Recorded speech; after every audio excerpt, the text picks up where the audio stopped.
So there are a few things you must learn. You have to mention why sharing the success story. Okay, you can share a success story for 30 minutes and still not make any sense.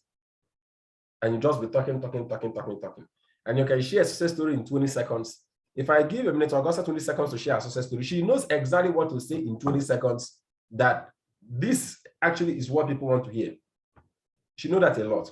So we're going to learn that, because I want us from time to time for us to start sharing testimonies, and so that's, I prefer to call it success stories during our presentation.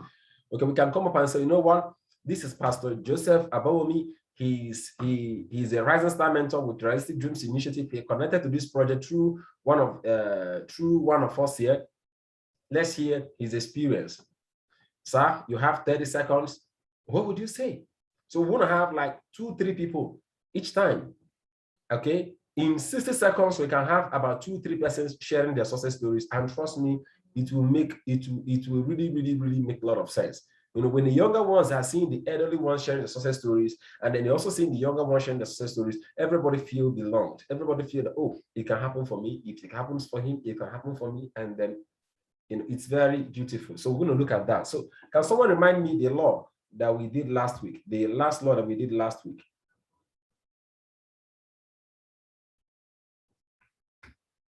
Can someone remind me? Do I have people here that pay attention? Do I have people here that write down? With the last law that we did was the law of connection. The law of connection. That is the 10th law, if I'm not mistaken. Yes, that is the 10th law. We did the law of magnetism and the law of connection. So that's the 10th law. So we're going to be going over to the 11th law and see how it works and see what we've got there. All right. So let me get to open it. I believe by now all of you should have listened to these laws. I'm going to make sure. The law of connection. The law of connection. So I need you to okay. That my leadership team grows. And here's why. If you grow your inner circle, you'll grow your business. Grow your people, grow your company. It always works that way. That's the law of the inner circle. The law of the inner circle. Law number 11 is the law of the inner circle. And the law of the inner circle says a leader's potential is determined by those closest to you. Your potential and my potential is going to be determined by those closest to me. Teddy Roosevelt said in your notes, the best executive is one who has the sense. Sorry, I have a setting on my laptop that is on. I need to remove that setting, please. Please, there is a setting on my laptop that is on. I need to off the setting, please.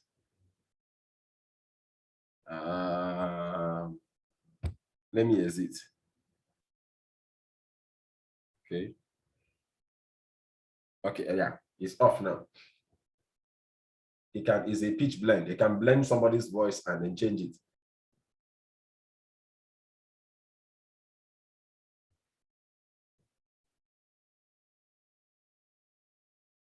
So let's see if we can handle 2 laws today. The law of the inner circle.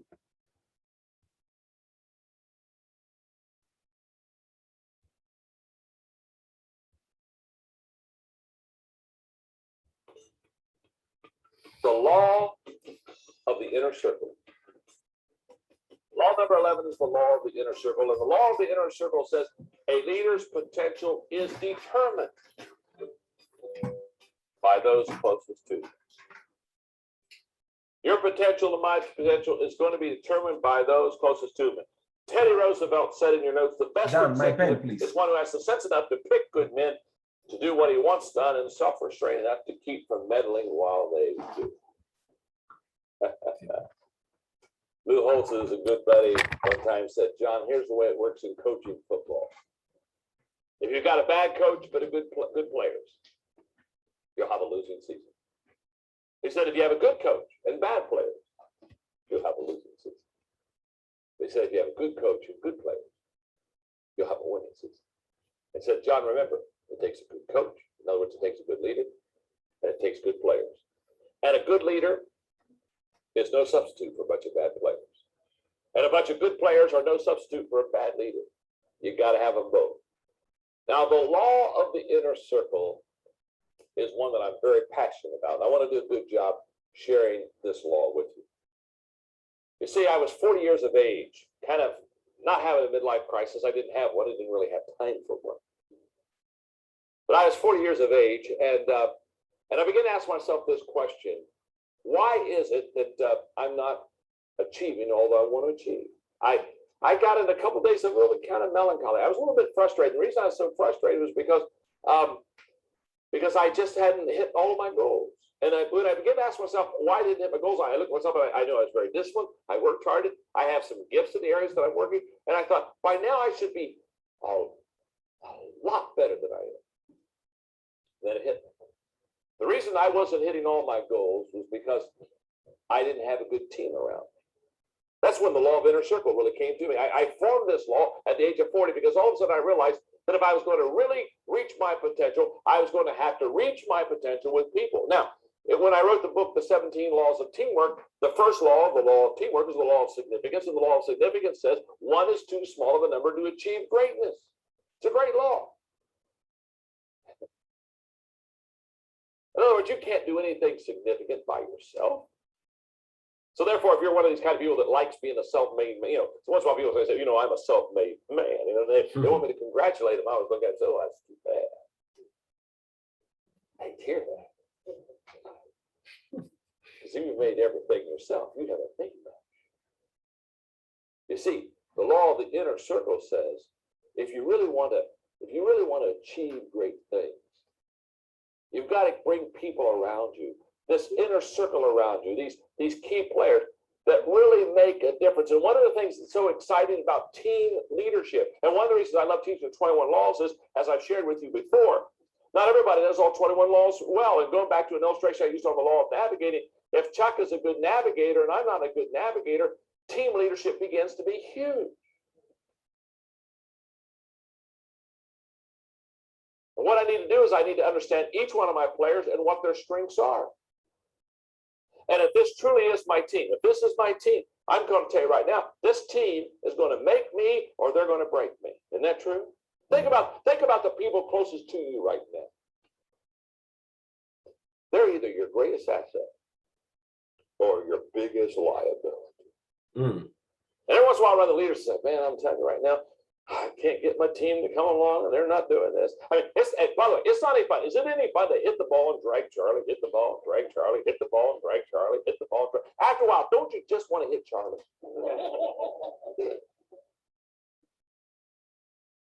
Again, in the laws of teamwork, in the 17 laws of teamwork, one of the laws is the law of the chain. The law of the chain says that the weakest link determines the strength of your team. You've got to have a team around you. You've got to have an inner circle. And the question I would ask you is a very simple question. Look at the 5 or 7. I'm not talking about everybody in your organization. I'm talking about everybody in your department. But look at the 5 or 6 key people. And ask yourself a very valid question. Are these people adding value to me? Or are they pulling me down? This is huge. Are they an asset?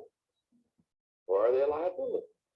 I've often said to your inner circle, they carry around the company, they carry around 2 buckets.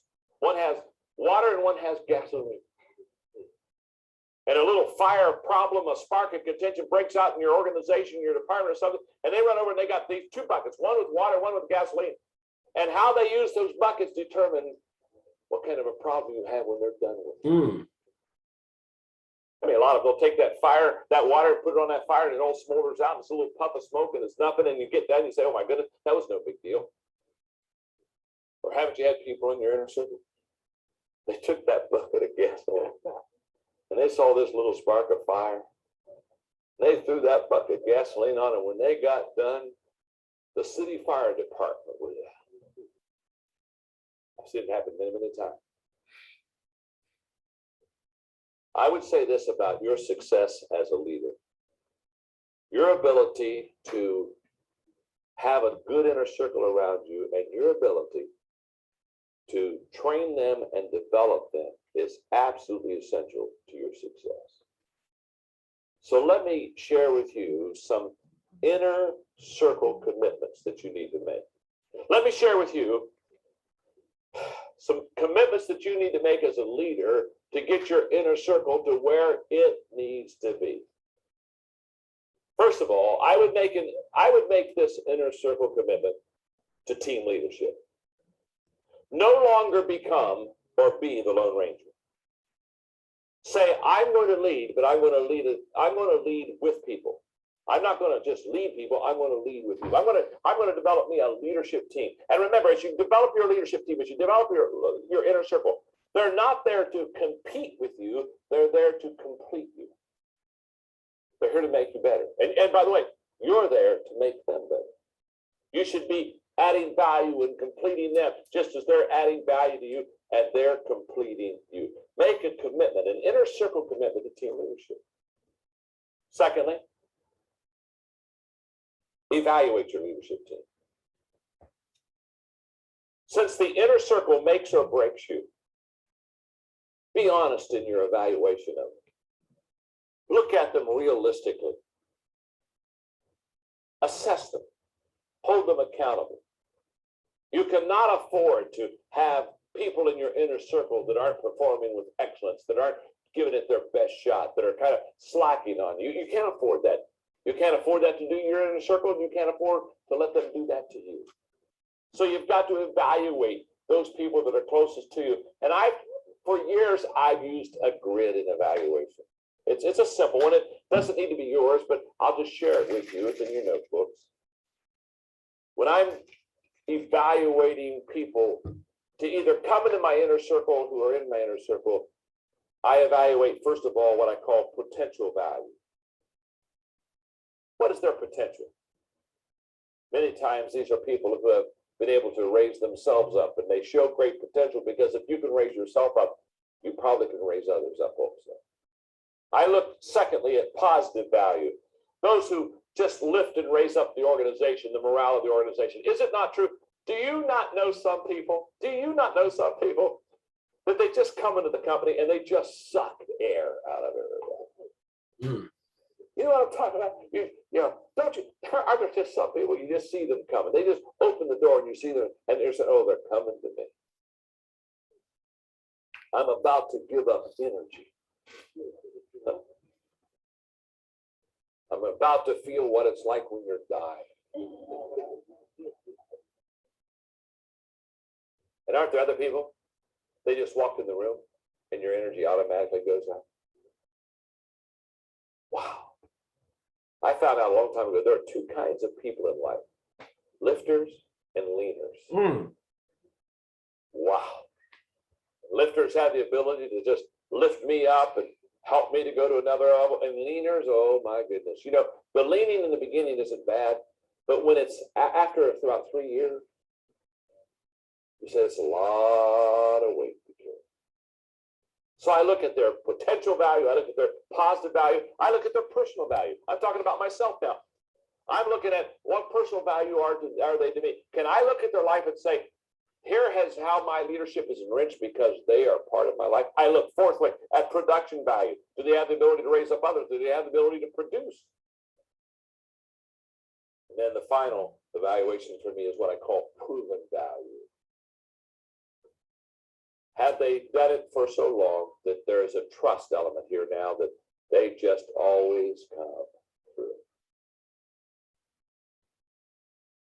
I'm getting ready for a big assignment, and so yesterday I sat down with my assistant, Linda Eggers, and I kind of shared with her what I needed her to do. In fact, she's doing it right now in her office because it's a large assignment for a group of business people that I'm going to meet with for the next 2 days. Last night, I don't know, probably 9:30, she's over at my home office, and we're going through it one more time. And she says, John, I not only have done what you've shown me, and she gives it to me, but then she said, I realized what you wanted to have accomplished with it. So she said, I did it this way.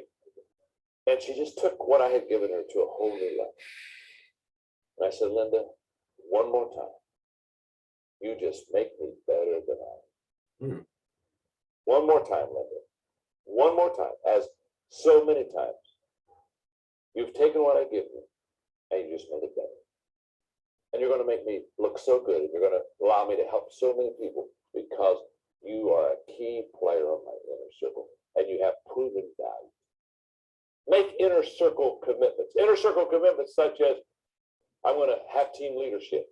And then I'm going to evaluate my team. Another inner circle commitment I want you to make is that you're going to develop your leadership team. Make that commitment. I'm going to develop the people around me. I'm going to make sure that my leadership team grows. And here's why. If you grow your inner circle, you'll grow your business. Grow your people, grow your company. It always works that way. That's the law of the inner circle. That's The powerful. law of the inner circle. Do we not see the reason why we're having this training? We have the Rising Star group, okay? Because the truth still remains the success of your team is dependent on the success of the people closest to you. As a matter of fact, you people are the ones closest to me. See, you people see me in the millionaire school and I talk, okay? And then I laugh and I get people to, everybody feels that Engineer also is connected to them directly. Huh? I can't show up for everybody. That's just the truth. You can't show up for everybody. Okay, once you want to show up for everybody, you will end up missing out on the important things. I love the, it reminds me of the Pareto's principle, the 80-20 principle. Give 80% of your time to 20% of the people that give you 80% of the result. The reason why you are here is because you are the ones giving me 80% of my result. That's just the truth. 80% of my result is coming from the people inside this group now. Yes. That's the truth. And you have to really know those people in your own team. Who are they? Who are they? The people giving me 80% of my result, who are they? They are the ones you should pay very close attention to.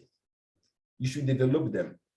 You know, I was introduced to a leadership training model that just like Jesus Christ, you cannot raise more than 12 disciples at a time. That even Jesus could not raise 12 disciples at a time. Do you know that Jesus has thousands of followers when he was alive?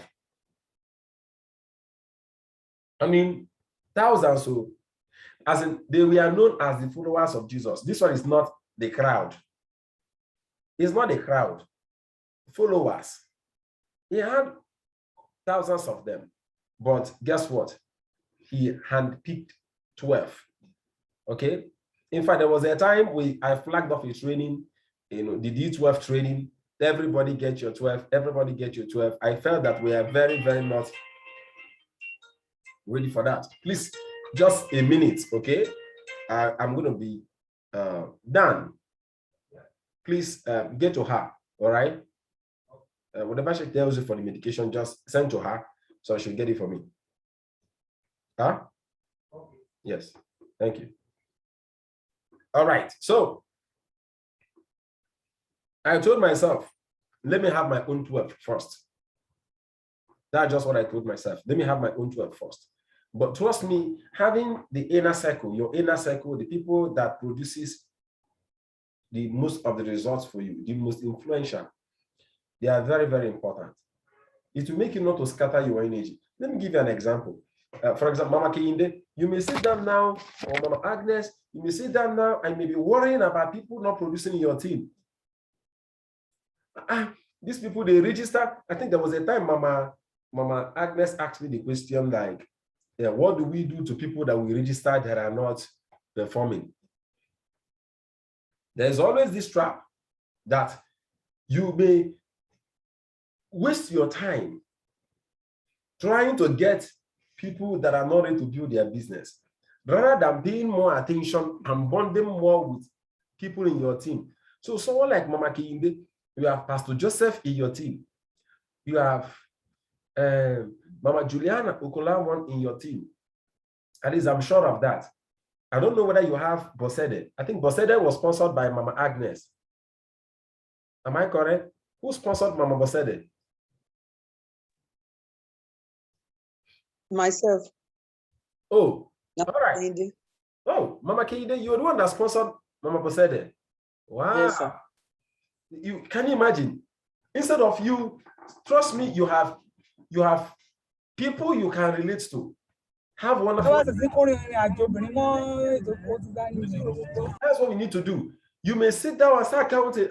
This person, I connected her and she's just giving me a headache. She's not finishing her foundation class. And yet there are leaders in your team that you are supposed to be spending more time with them to know how their business is growing, to know even whether they are following up. Beware of that. There was a time I used to be in that trap. I'm telling you, I had to tell myself, hey, when people come into the business, I put them into what I call a general pool. All this attention, you see me kind of like, I call someone's name in the millionaire school, especially people that are just connected to the business early, is to make them feel belonged. I'm telling you, some people think that by calling them like that, oh, so knows me so well. Trust me, it's just when I saw them in that millionaire school that I remember their name. Once after the millionaire school, their name don't come off my head. Seriously speaking, that all of you here, there is no way I know your names. As in, I think about it, I pray with the names. Why? Because you're in my inner circle. So who are your inner circle? Who are your inner circle? Very, very important. Identify your inner circle, spend more time with your inner circle, train your inner circle, and because they are the people that will help you to achieve your highest potential. Okay, so we're going to listen to the second law now. Okay, I didn't want us to finish up with this law as fast as possible. The second law for today will be the law of empowerment. It's not much. Law number 12. The law of empowerment. So let's listen to the law of empowerment. Then after that, we'll discuss on how we're going to be sharing our success story during our meetings. Okay.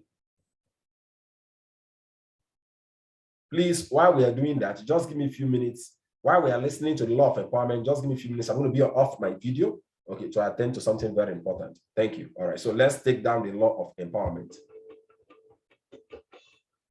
Law number 12.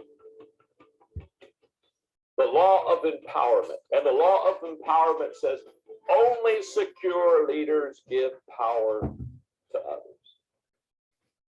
Only secure leaders give power to others. In your notes, the people's capacity to achieve is determined by their leaders' willingness and ability to empower. Let me illustrate. Every year, I spend time with my nonprofit organization, Equip, traveling internationally. And as I travel to many countries, I teach thousands upon thousands of leaders. What I have noticed, especially in developing countries around the world, is I've noticed that the person in power, the person that has a leadership position, instead of empowering others, and instead of sharing with others, and instead of including others and developing a leadership team, the person in a leadership position, instead of raising up people, in developing countries, most often, they try to push down people. Let me illustrate. Come on up here for a moment. My name's John. What's your name? David, come on up here beside me. Let me just illustrate this with David. By the way, David, I wanted to pick out somebody good looking. I'll go sit down. No. No. I just looked around, so I got to get a good looking guy for this. Okay, now watch this, David.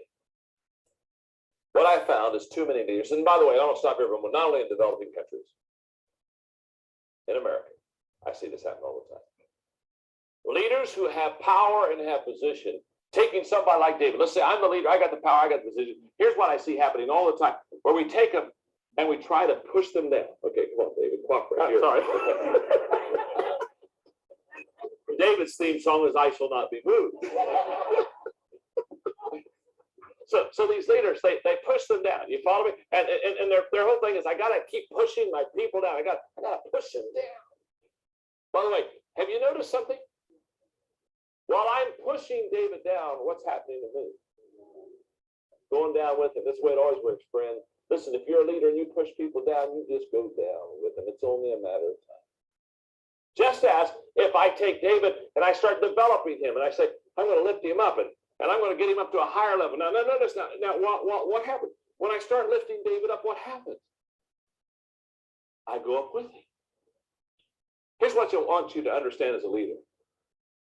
You either go up with your people or you go down with your people. And this idea of somehow I'm going to protect my position, I'm going to push people down. What we don't realize is it eventually is our downfall also. By the way, thanks, David. You did a great job, didn't he? Huh? Give him a hand. He did a great job. Okay, now. David, you and I have been practicing that for months, and boy, it worked out really well. So you ask yourself the question. I ask myself this question all the time. Again, when I travel and I see this happening in other countries, I ask myself, why is it that the leader insists on somehow being way above his or her people and always is trying to kind of keep everybody, I don't know, they have this kind of like, I don't know, the best way I explain, almost like a king of the hill mentality. I got to be on top. Why is it that people fail to empower people and give them the energy and the permission and the environment that will help them to be growing and be great leaders themselves? I think there are several reasons we need to discuss quickly. One of the reasons I think we fail as leaders to empower others is insecurity. You show me an insecure leader and I'll show you somebody that will never empower anybody. In fact, let me tell you what's never happened.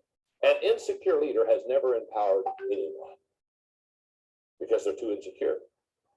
They're afraid that somebody else will get their job. What happens if I give somebody a little bit of empowerment and they do a better job than me? Whoa. And that insecurity constantly causes leaders to keep pushing people down. Let me just say this that I'll move on real quickly because I'll start to show my bias and I don't want to do that. One of the worst days of your life is to be in any organization where you have to follow an insecure leader. Trust me. It's like walking handcuffed through a landmine. It's only a matter of time till they'll blow you and them up again. Insecurity. Insecure leaders do not empower other people. Another reason I think we fail to empower others is a desire for job security. I do know people who I don't think they're insecure, they just want to keep their job. They're saying, well, I don't know if I want to train and empower somebody, they may take my job away from me.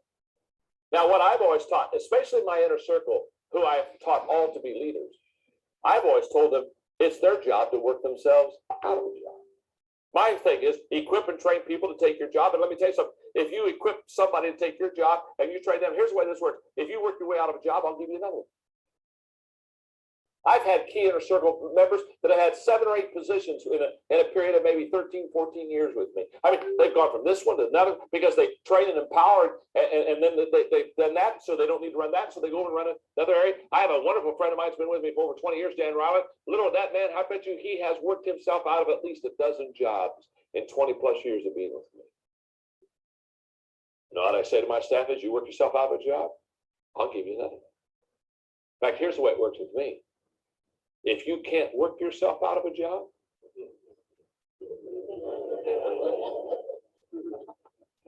you're smart, aren't you? I'll take the one away from you. You'll lose the job if you can't train someone else to do the job. But I think sometimes we just don't want anybody else to take our job. Another reason I think we fail to empower people is a bad experience.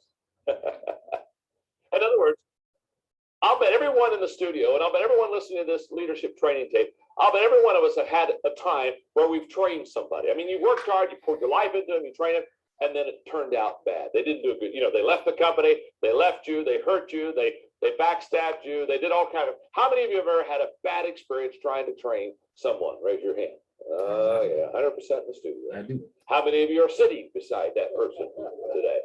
Now, see, you've learned. Now your hand doesn't go up anymore. You know better. You know better.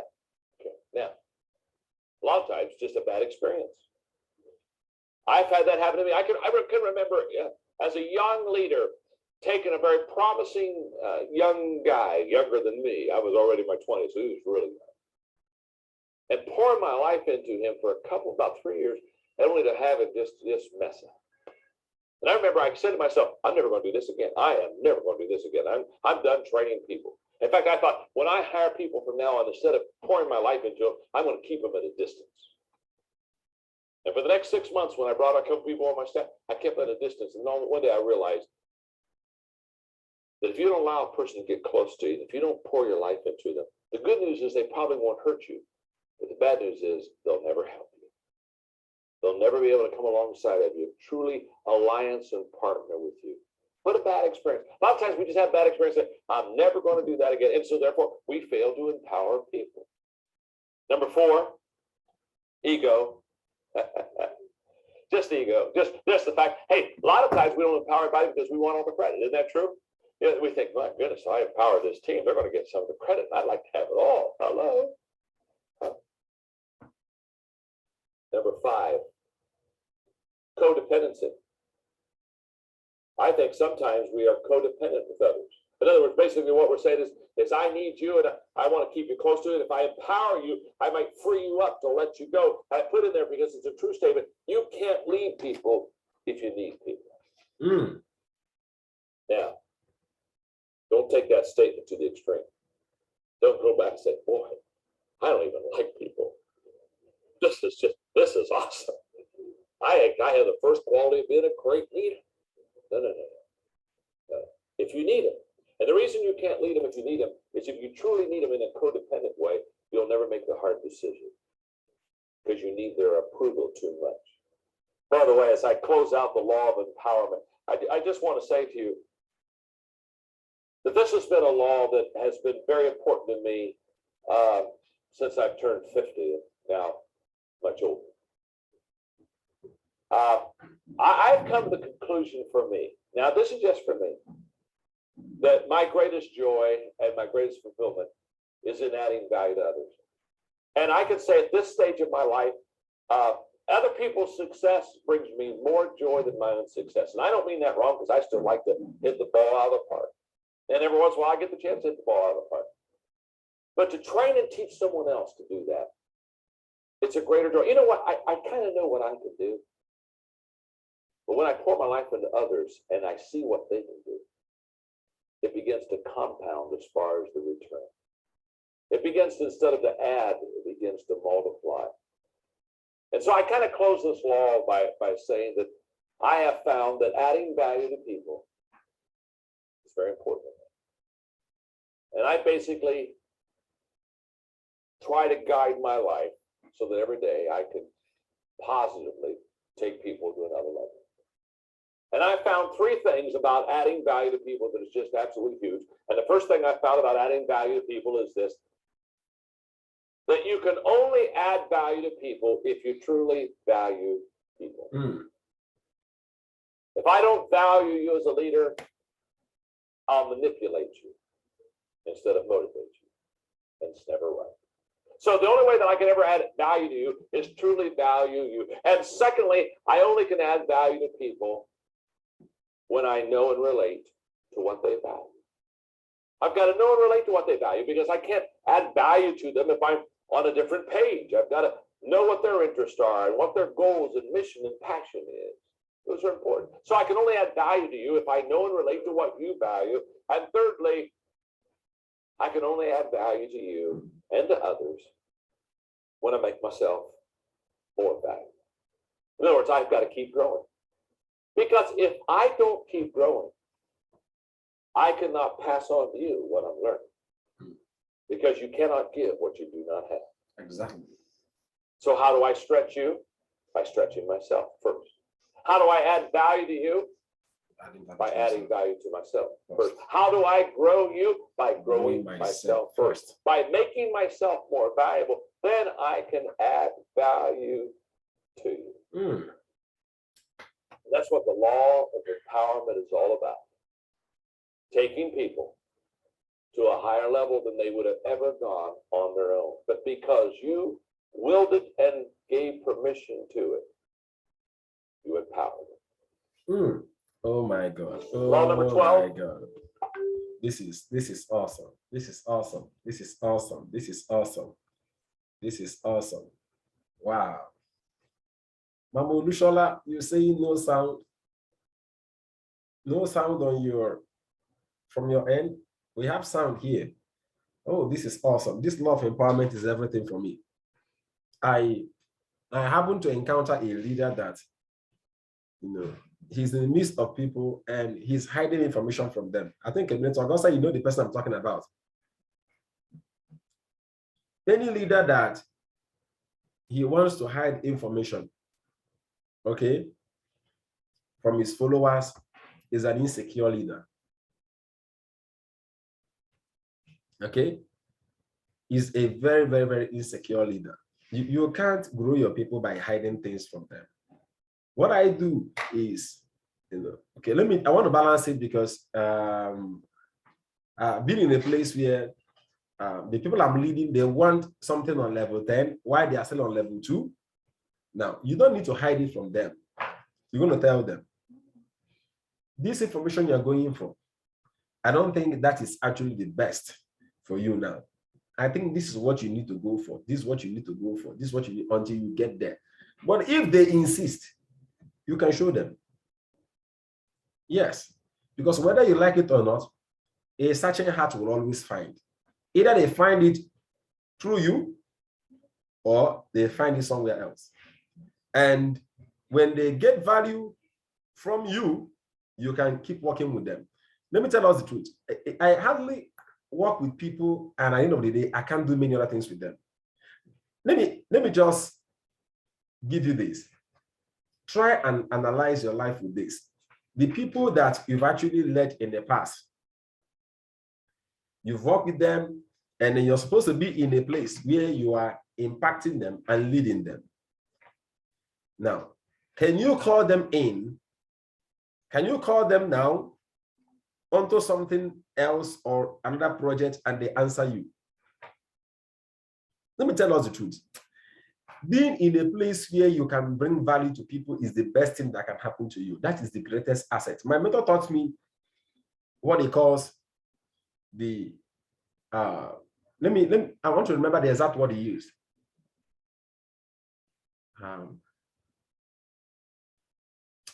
There's a way, okay, let me explain. We are learning something about investment. It was actually a business school. We learned something about investment, but it was in a church setting. But that training brought so much value to me. So he was teaching us about the different, okay, let me use the raw word. He was teaching about the different soils, the different places where you invest. And he taught us there are 3 major places we invest in, okay? He taught us about what we call the earthly investment, stocks, businesses, blah, blah, blah. And he taught us about the heavenly investment, okay? All right, where you do things about your eternity, okay? For example, when you're praying, you are making an eternally what? Investment, okay? Things you do here that you're going to carry into tomorrow, into eternity. So then he taught us something else. He now taught us again about what we call the human, in fact, let me use the exact word. He called it the heavenly crust, the earthly crust. And then he now mentioned another one called the human crust. He said, as long as you are here on earth, the most valuable, and that is the path that you can also take to eternity, is the human crust. He taught us that this earth exists for us humans. But a lot of people stop paying attention to the humans and they start paying attention to the material things that we're supposed to use as humans. And if you can internalize this as a leader, it's going to really help you. We are doing Alliance in Motion Global Business, but it's about people. It's about people. It's about people. If in everything you are doing, maybe you have a business and then you You have people working with you. The business is about people, about the people working with you, and about the people you are serving with your products and your service. It's about people. You must have to value people more than the business itself. Yes. And the best form of investment you will ever make is investment in people. If you do business with me, I will so much touch your life. If you work with me, I will so much. There are hardly very few people that anyone, in fact, I stand boldly to say it any day, anytime. Anyone that I can boldly call today, they are all vagabonds. Either they cheated me and they ran away. Out of shame, they don't want to come back. Even though I'll keep calling them back, I'm telling you, you will make it a point of duty. Anybody that comes into your space, impact them so much, bring value to them so much that they will never forget you. That is the way I live. They should never forget you. There are people here that have been with me for years. That has been my lifestyle. So you have people working with you. They've shown you a level of commitment in your business. Commit yourself to your people. Don't spend all your time chasing new persons. Now, we will keep doing that. The new persons we will bring in. But please, the people coming into your business, the people that have already come into your business and they are showing you high level of seriousness, how committed are you to them? Should I tell you one thing that will shock all of you? All of you here, I know your genealogies more than you know your genealogy. You think I'm joking? Eminent Augusta will tell you that. All of you here, I know your genealogies. I call my leaders, I say, can you send me your username and password? They will send me their own, in case maybe they change. I will log in into the account and I'll be cross-checking and be checking. There was one day, those early days, when I was working with Eminent Augusta. Eminent Augusta, I don't know. Unmute yourself. Let me share this story. I've never shared this story before. Okay. Let me know whether you still remember. Eminent Augusta, if you're there, unmute yourself. She was making good money, but she ended up complaining about not saving money, about this one, about that one. I logged into her account. I saw she's making good money. And I told her one day, I said, you know what? The money you're making from this account, don't touch it again. So, Augusta, do you remember that was in 2018? You remember that? Yeah, 2019. Yeah, well, yeah, early 2019. Do you know from January, I did that to her to April, Augusta saved, in fact, you had a treasury bill more than 500,000, right? Yeah. I was not just interested in getting her to make money. I was also interested in making sure she's saving her money and using it well. Because there is this tendency of, oh, you make 1 million naira, you carry everything, you pour in, you will not be wasting the money. And at the end of the day, you'll be feeling frustrated. I know her satisfaction will come when she looks back and says, oh, I made 5 million naira and I have 3 million naira somewhere, invested somewhere. So I was not just interested. I started doing it with her until now she can now handle her finances very well. But I did it. I have to tell her, don't withdraw this money here. If you withdraw it, you will pay me. Don't withdraw it. So she will withdraw and go and buy treasury bills in the bank. I'm telling you. Why was I doing that? It's about the business, is about someone, it's about the people. Yes. I know your genealogies, your account arrangements more than you. Do you know the account arrangement of your success lines? You have a success line that is working so hard. So hard. And you want to build new people in your team. And the person is on the lesser side, where you will build and the person will make money, and at the same time you will make money. Do you know what I do? When I want to build a new team, and if I decide the section of my account where I will build a new team, I will look for a leader in that section and build under that leader. If, for example, now, here is my account. The left, I have 10 people. The right, I have 50 people. Maybe I now have leaders that are working hard there. Meaning that if I want to build a new team, I have to build on the lesser leg so that I can be having my cheap bonus. I will look for the most serious person among those 10 persons on the lesser leg. And that is where I will build. Because When I'm building there, I'm making money. You see my lesser leg, but at the same time, I'm also supporting the person coming up. Do you know the positioning of the leaders in your team?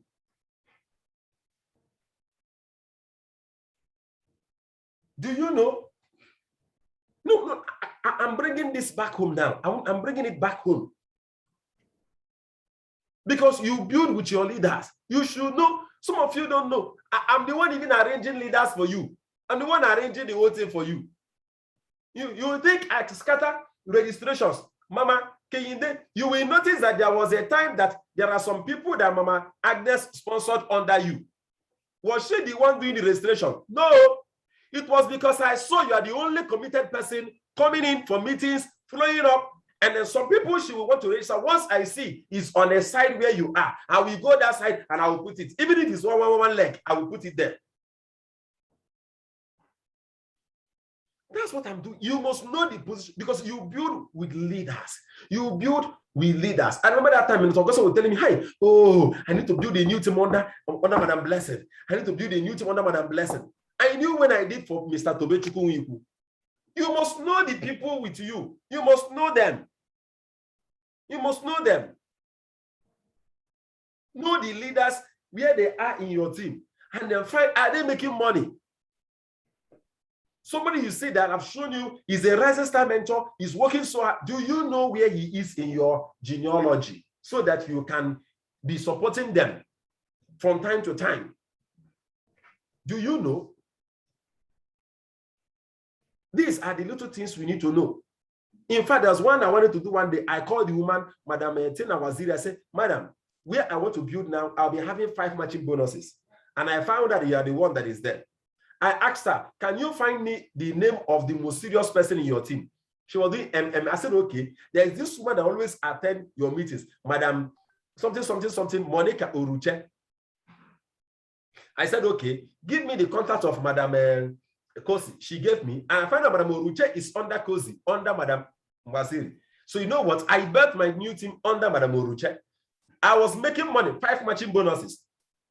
Supported Madam Oruche to make money, supported Kosi to make money, supported Madam Tina Waziri to make money. Do you see that? Using one stone to kill how many birds? But I had to know that there is Madam Waziri in that section of my account. Do you know the positioning? I want us to sit down. This thing is not difficult.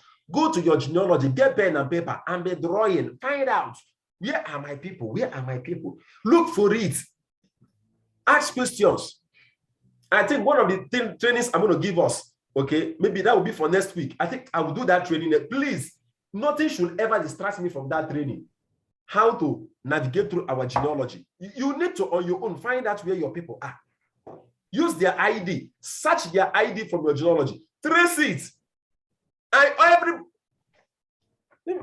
People, you think, where is? No, it should be. Oh, no, it's here. See, I carry it out. What are you seeing? You think all this circle is account?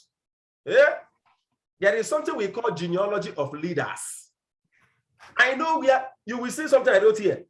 New Kaduna, that is where Mr. Toby is. Kaduna, New Kaduna. As I know where Eminent Augusta, see where she is. I know where everybody is here. Everybody, all of you, you are here. Because my account is too big, I have to write it on a paper and carry. Okay, this one is here. And I update this thing every now and then. I have a piece of it in all my diaries. I have it snapped on my phone so that I will never lose it. Because if you draw that thing once, if you know how difficult it is for you to draw it once, trust me, you will not want to miss it. You won't want to lose the one you've drawn. If you ever draw one once, it's not someone that will tell you to document it, so that you won't go through the stress to draw it again. I need us to really start paying attention to the people working with us. It's very important. Okay, so, all right, now let's get to how to share our testimony. It's very simple. Within 5 minutes, we can handle that. There are major ingredients in sharing a testimony. The first one, I want to write it down. The first one is your introduction.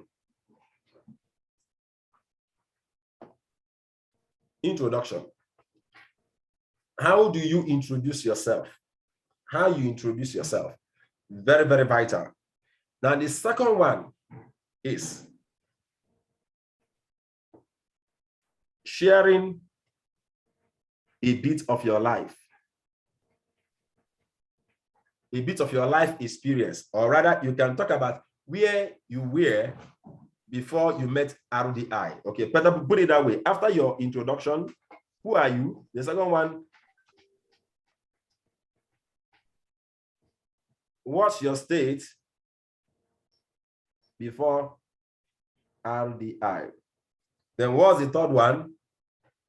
Impact of RDI in your life. Just these three things are all you need. Don't ever open your mouth and start telling people sharing success story without following these three guidelines. Introduction. My name is Eminent Augusta. I'm a biochemist, and I'm an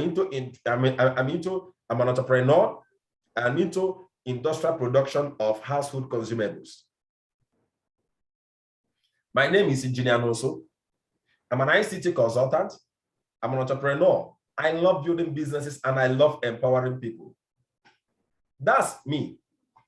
Now, I now come and say, the reason why I'm so excited about this project is because this project is what God used to pull me out of my financial rut. I was confused. I would never say I was confused anyway. I said things like, I was in a very big difficulty when I lost over some 7 million naira of my business capital back in 2016. That was my current state. And I really thank God for RDI. I thank God for the Realistic Dreams Initiative project. This project pulled me out of it.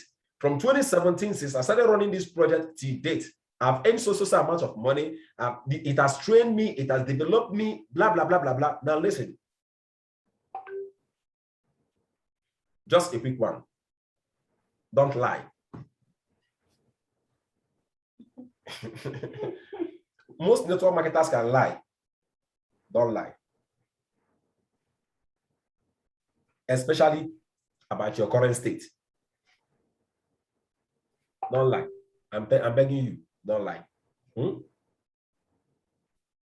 Let me tell you, we always grow from one level of knowledge to another level of knowledge. Let me give you an example now. Someone like Pastor Joseph Aboyomi, you cannot come up and tell people that you were confused before you met RDI. You cannot come up and say your life was going down when you met RDI. No, you cannot. You cannot. So what should be your success story? How will you look like? You know, a lot of people will want to pull themselves down in order to make their story sweet. You shouldn't do that. You shouldn't do that. Yes. All right. So how would your success story look like? Introduce yourself. I'm Pastor so. Above me. If you don't want to be recognized as a pastor, you introduce yourself the way you want people to recognize you. Okay. And then what you do, I'm so delighted. I'm above. If you look at me, you should know I'm above more than 60 years. Encountering RDI, I could not believe that my life could change as drastically beyond what I've ever imagined. At my 60 years, I've seen a lot, I've achieved a lot. Share what I'm telling you. If you can share the things you've achieved, share it. I have achieved a lot in my life. I have people under my tutelage. I have people being mentored by me. But I'm going to tell you, when I encountered RDI, I've never missed a meeting with them. My life, I've moved from glory to glory. I've seen my skills. I've seen my life being developed in so many areas. And more importantly, I'm someone that is so busy. I'm so busy with quite a lot of things. I have my hands full. And I never knew I could be able, from the comfort of my home, be able to build a business where I am earning money and at the same time, I'm being developed. I want people like me. I want those of you that are out there, you are so busy like me. You think that 2 hours, 3 hours, you put it into something in a week or in a day can't amount much. I want to let you know that I'm like you. We are in the same boat. We are in the same shoes. I'm very successful in my craft. I've achieved massive success. But encountering RDI has added a whole new layer of success to my successes. And then for those of you out there, you are still starting up. I want to let you know, I wish I met RODI younger. I wish I met RODI earlier off in my life. But I really thank God. I believe that this is the right time. So if you are younger here and then you are encountering RODI for the very first time, I want to let you know that that is the best thing that can happen to you. Simple. Can you see? I nailed it. How many of you love what I just said now? Let me see with your hand. Let me see with your hand. I nailed it. You don't need to come and tell yourself, no, someone like you, maybe someone that is retired, someone like Mama Kehinde, you are retired. I get to me. Flag it up. I'm a retired nurse. By God's special grace, I achieved massive success while being a nurse. But guess what? I've seen a lot of people, at their retirement, it seems as if they can't do much again.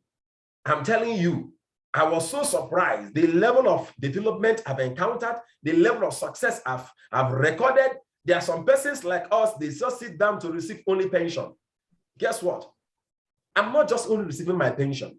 Yes, I made other plans, but trust me, the income I generate from RODI is so wonderful that I wish everybody could see what I'm saying here. It's not just that I'm making money. It has added a new meaning. It has added meaning to my life. It has given me, it has revitalized me. In fact, I wish I met, all you'll be saying at that time, I wish I met RODI in my 20s, in my 30s. If you are here and you're just encountering RODI, trust me, this is the best thing that can happen to you. I'm telling you, I can't believe that after my retirement, I can have something that I can do passively and generate over 100,000 naira monthly income. This is beautiful. I know how many years I have to work in the government for me to earn 100,000 naira salary. Bring those things up. I have to work. Let's even take an example. Mama Kehinde, when you started work, what was your first salary like in the government? What was your first salary? Our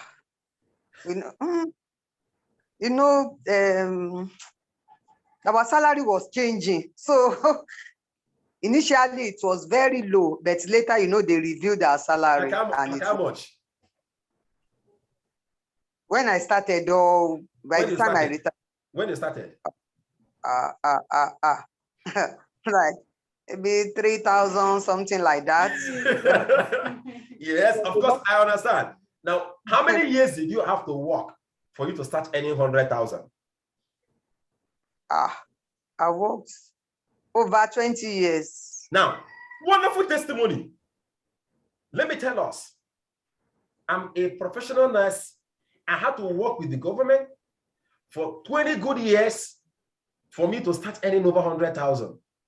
But running this business project with Realistic Dreams Initiative, retired. Look at me, retired. When some persons at my age, they feel they can't do anything again. Retired. Now, I can earn comfortably between 50,000 to 100,000 naira every month passively. This is beautiful. If you are here and you're encountering this project for the first time, I want to let you know you are very, very privileged. I believe that God is the one that directed your footsteps to be here. Wonderful testimony. Wonderful testimony. Let me tell you, there is no way we can have, in fact, in every of our testimonies, success stories, we must have somebody working and we must have someone that has retired sharing their testimony. Let people share the impact of RODI to them. So, the assignment now? We are going to be writing our own success story. And I'm going to make it so difficult for us. I'm going to make it difficult for you. I'm going to tell you the exact number of sentences. So, when it comes to introducing yourself, 2 sentences. Don't tell me more than 2. 2 sentences. Okay? Then, what was your state like? When I mean what was your state like, share with us your past life. I used to. Are you hearing me? Share with us. Even if it's about, when we say your past, we don't mean something negative. It can be your achievements. It can be your achievements. It can be your successes. And I always love that. In fact, share. See, let me tell you, people respect successful people. Have you ever seen me share my success story and as if I'm bending my neck that things we are? No. No. Tell us things you accomplished as a person. When people see accomplished people doing the business, oh, they feel like, wow, this is not really for poor people, really. This is not for people that are really suffering. Most of us here, we are big men and big women in our various field in our craft. We are not hungry. Most of us here, we are not hungry. That's the truth. And by God's grace, we will never be hungry. But RDI has added value to you. So 2 sentences introducing yourself, all right? Okay, then please, if you have a profession, in that introduction, you must mention your profession. Mention your profession, whether you are still active or whether you are retired. If you're an entrepreneur, mention your field. You hear me say things like, I'm an ICT consultant and I specialize in network administrations, specifically network securities. I have professional ICT certifications and I'm good at what I do. Be bold with what you do, okay? Then the second one is this. What's your current state? What's your current state before you met RDI? That current state must not be something negative. Inspire people. Yes, inspire people. If maybe it was like, oh, at the time I was wondering, what will I do now? What will I do? What will I do? What will I do? Tell people, what will you do? What will you do? And how did you encounter RDI? Are you hearing me? That current state, you can also mention how you encountered RDI. And a friend of mine shared with me a link to a meeting. I decided to come here just like you. And when I came, that's when you now enter the third one, the impact of RDI in your life.